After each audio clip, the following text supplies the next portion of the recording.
Hi there folks, Joel Self, Outdoor Instructor here. Welcome back to the YouTube channel. And if you're new here, I'd just really like to invite you to pause the video quickly, hop down below, and you can click on both the subscribe button and the bell icon, so every time a new video comes out, you'll get a notification about it.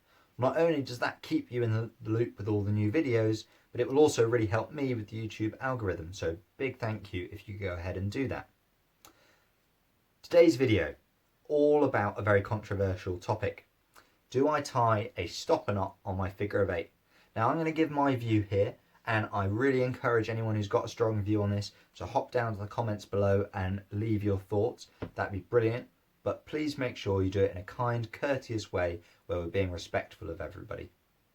So my thoughts on this and my own personal practice is no, I don't tie a stopper knot onto my figure of eight.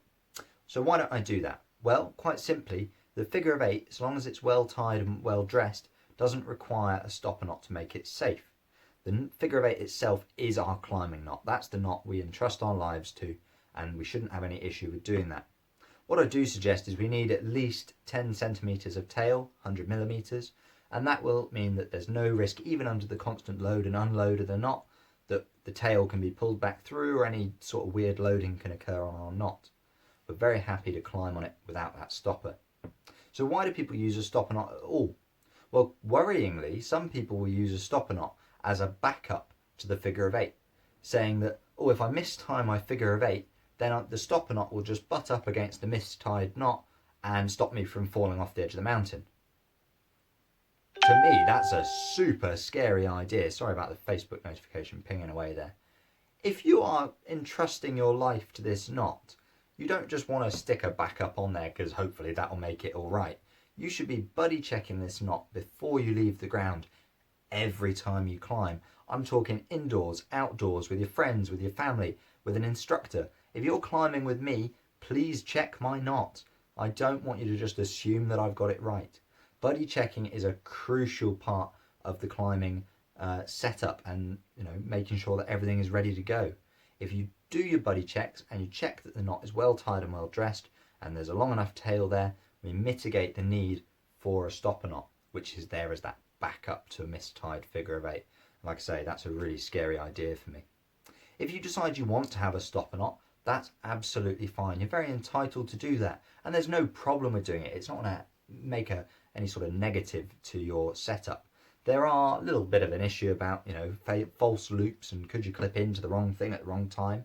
Well, yes, there is that to consider, but hopefully if you're tying a stopper knot, maybe a fisherman's bend, you butt it up nice and close to your figure of eight, and again, you've sort of mitigated the issue there of having that false loop. So, figure of eights don't need the stopper knot, but there's another reason why we might use them, and in my mind, this is a slightly more legitimate reason for having a stopper knot, to stop the rope from flapping around.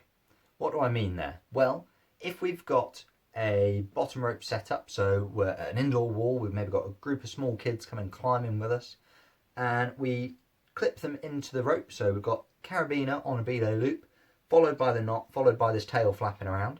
Well, that can go in their face, it can poke them in the eye, and they can start chewing on it or whatever, and that we don't really want. So tidying away the tail and eating it up into a stopper knot can work quite well. Now we can do that by taking our really long tail and tying it into a figure of eight or an overhand just next to the main strand of rope. That's fine, totally legitimate way of doing it.